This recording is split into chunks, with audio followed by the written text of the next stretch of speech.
Hey everyone, RogueGold here. Welcome back to the Division 2. Today, I want to talk some PvP. Now, despite Rogue being in my channel name, and despite the amount of PvP b-roll I end up putting in my videos, many people don't believe me when I say that I am a primarily PvP Division player. Obviously, I enjoy PvE as well. It is the subject of the majority of my videos here. I also don't really know what PvP videos there are to make in 2026. But, off the clock, in my free time with my friends, I would say 95% of the time you will find me in the DZ or conflict, and so it's because of that personal passion that I was ecstatic to hear when it was announced that Year 8 was finally going to be delivering some PvP updates. Much like with crossplay though, I've seen a number of comments begin to arise of people saying, okay, when are these updates actually coming? And it was really a post I saw made on Twitter from good friend of the channel Coolboy that made me decide, alright, let's sit down and discuss what we know about the coming PvP changes, when we might be able to expect them, and what I think is truly needed to see PvP thrive. Like I said, I'm just as anxious as all of you, or at least those of you who play PvP, to see this stuff drop. So,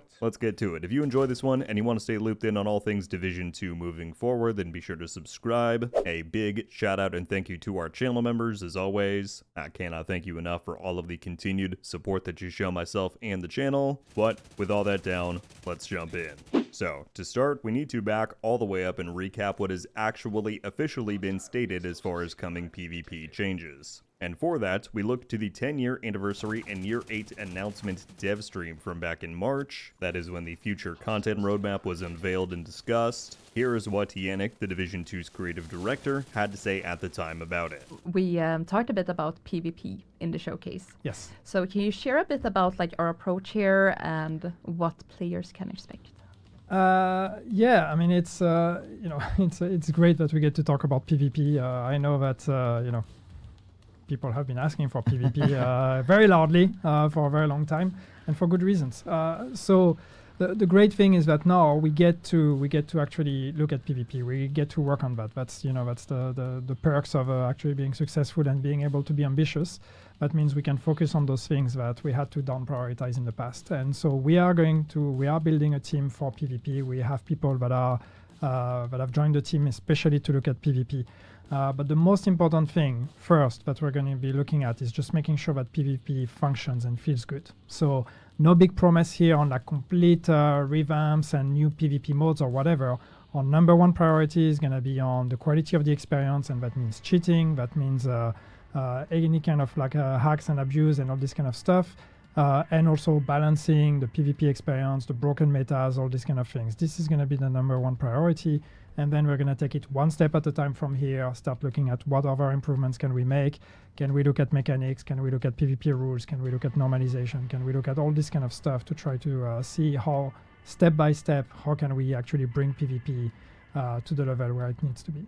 So, there you go. Now, notably, they are not promising us the moon and stars by saying that we are going to get a whole new DZ or new conflict maps right out the gate. Instead, they're prioritizing what I think is most important to prioritize, which is first getting PvP to properly function. And that most importantly includes stronger anti-cheat and banning efforts, as well as balancing the existing sandbox. So we'll talk more on those points in a moment, but I'm sure some of you may be asking, well, we're now into May, where are we in this process? To address that, we first need to roll back into late October/early November last year. It was at this time that the Division 2's game director shared a job hiring online, celebrating that after so many years, they were finally able to hire on some PvP-specific support to the team. Now, to be clear, that post was the announcement of a new job listing, meaning at that time they still had to go through the process of interviewing candidates, hiring somebody on, and onboarding them. But those things eventually did happen. Back on March 7th, Alex then confirmed that the new lead PvP designer had started the previous Monday, and that their top goals, like Yannick stated in the dev stream, were balance and cheating. So, for about 2 full months now, a PvP-specific dev has been in the building, working away behind the scenes. And I'll say, as a PvP player, it feels very reassuring just to know that somebody whose job it is to focus on PvP is finally on the payroll. To my knowledge, that has not been the case since back in the day when Redstorm was involved with the Division 2, so it's been a very long time. So, again, that person has been in the role for about 2 months now, so when can we expect to see some of their work begin to roll out in-game? Well, really, the only other update we have came from the Dev AMA, which was conducted on Reddit back around the anniversary. Somebody asked about the state of PvP overall, and this was the response. In short, they say that now with a dedicated team, top priority work on anti-cheat and lag switch detection is underway, with their initial goal of pushing an update for those things sometime in April. More on that in a moment.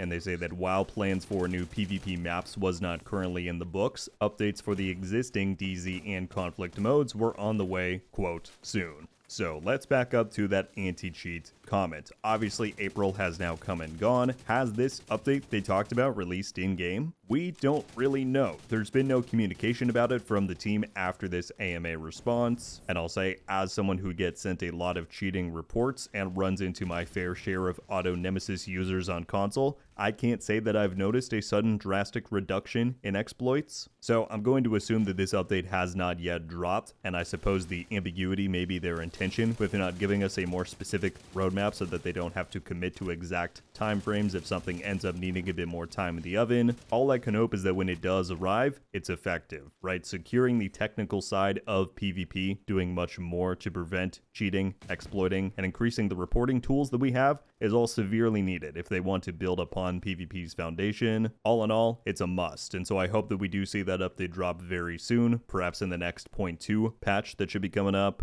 But that's anti-cheat. The next most important topic is then balancing, again, which Yannick and Alex both stated is a top priority in their comms. I would say there's not too much to grasp here. If you've played any small amount of PvP over the past few years, then you've likely run into the same tired out metas that have been in place for far too long, whether it be Bighorn Armor Regen, Umbra, Glass Cannon, status effects, mortar turrets, the capacitor, more recently the core strength gear set exacerbating some of those pre-existing things. All of those and much more need adjustments, and things just need to be looked at across the board. Now, again, we know that this is the top priority for the new PvP lead alongside those anti-cheat efforts, and that they've been working for a bit over 2 months now. So, given that timeline and the AMA comments stating that changes were coming soon, I would have to guess and hope that within the next few months they will start rolling all of this stuff out. I don't know if they're going to make this a big season launch ticket and feature, or if it's something that might release in a mid-season patch, as it seems like they're planning with this supposed anti-cheat update. The bottom line for me, though, is that it cannot come soon enough. Because as much as I would love to see even a morsel of new PvP content drop all these years later, I would first love to just enjoy the majority of PvP matches that I play again. And I really don't think that can happen until we see some serious rebalances put in place. So that is the majority of what we know is in store and on the way. But while we're here, I also wanted to bring up what I believe the next highest priority for PvP should be after some of these initial updates do go live. Because as far as we know, this is not going to be a one and done deal. They've hired on this new lead PvP designer to be a permanent installation on the team. And again, as much as I would love to see new conflict maps, a new Dark Zone drop, all these years later, I think there is one vital thing that they need to give some attention before some of those aspirations come into play, and that is rule sets and mechanics. My two main examples here pertain more to conflict. I'm sure that there are mechanical changes that the DZ could sorely use as well, though, that I'm maybe not thinking of off the top of my head. Certainly comment those down below if you've got any. But again, if you've played any amount of conflict in the recent years, there are likely some big pain points that have stuck out beyond just poor balancing. And to me, the top most important one is the spawning system.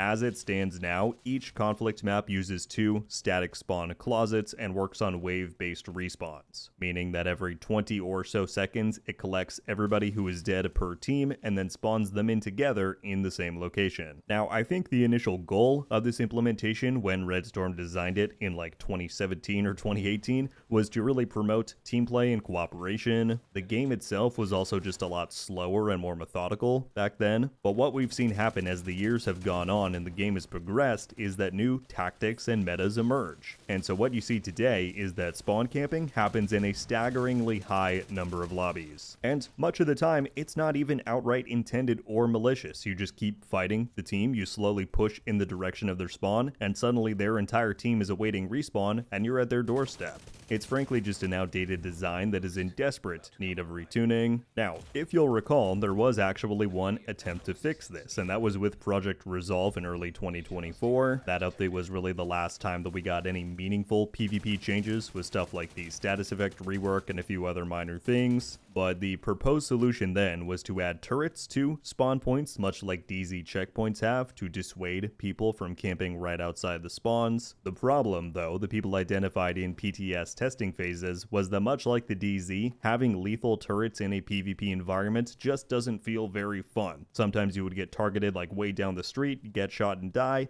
and that just sucks. And ultimately what was found is that it just meant that spawn camping happened with a wider border, right? Teams just fell back to a safer distance but still continued camping. So that idea was pulled, it never made it to the live game, and unfortunately since then, no replacement ideas were ever put forward. That said, especially now that we have a dedicated PvP designer on the team, I'm hoping that a more fundamental solution can be investigated and hopefully implemented. The idea that myself, and I think countless others have proposed before, is just introduce a dynamic spawning system like the majority of other PvP modes have in other games, right? At the start of a match, everybody can spawn together in those same preset closets on opposite ends of the map. But then as you die throughout the match, you can spawn back there if the system determines that that is the best spot away from enemies. But alternatively, you can also spawn at various points around the map. Basically, just having an algorithm that looks at where everybody is, figures out a spawn point that is far enough away to ensure that you won't get spawn killed, or conversely give you too easy of a kill against the opposing team if you were to spawn behind them or something. And then as the match goes on, it just respawns people individually at various preset spots around the map. Now, would this require a lot of work to implement? I'm sure, hence why I think this should be prioritized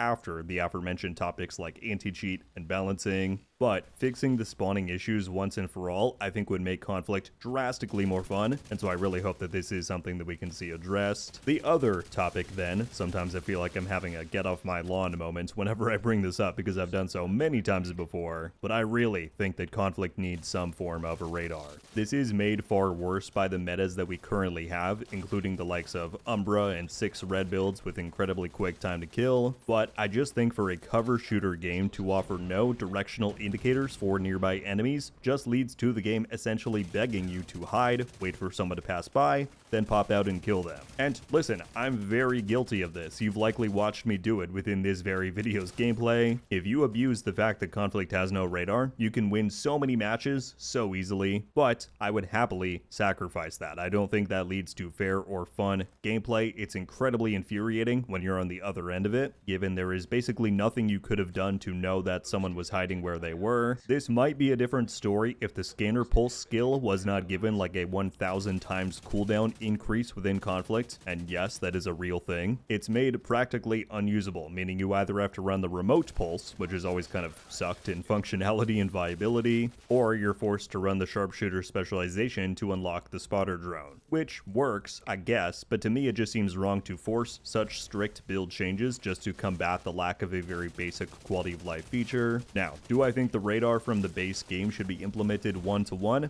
Probably not. Conflict maps are quite small, and so the ranges on our regular radar could prove to be overly punishing to like sniper builds, for example, who rely on maintaining a concealed profile and long sightlines. But I would say either implementing the same radar with reduced ranges would be sufficient, or they could go down the route where every 5-ish seconds you get a blip on the radar for every enemy that is within 20 to 30 meters of you. That way, you don't get to know what direction someone is in at all times, meaning sound cues and situational awareness remain important, but notably, it prevents somebody from camping in one super advantageous spot and you having next to zero ways to tell that they're there before you run by. But, alright, rant over. The bottom line is that after anti-cheat and balancing get addressed for PvP, I would love to see some of the more fundamental mechanics and rules get adjusted for the game's PvP modes, most notably Conflict. If those things can get touched up and made better, that then paves the way for new maps, actual new content that we can enjoy from the start, and not having to run into the same frustrations that have been around for years.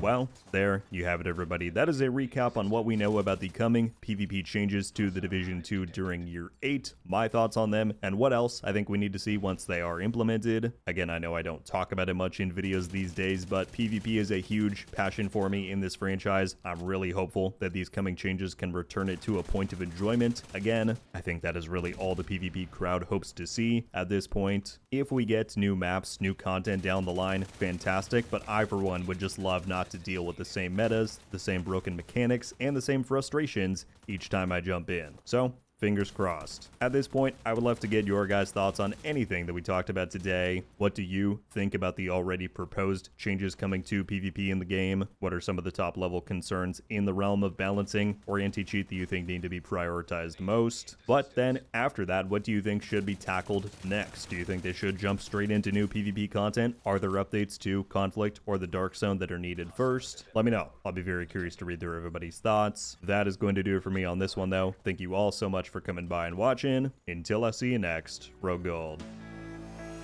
Ow. Oh! We just got a Ravenous! I might not be friendly. Let's go. Coming to the Division 2. Let's go! And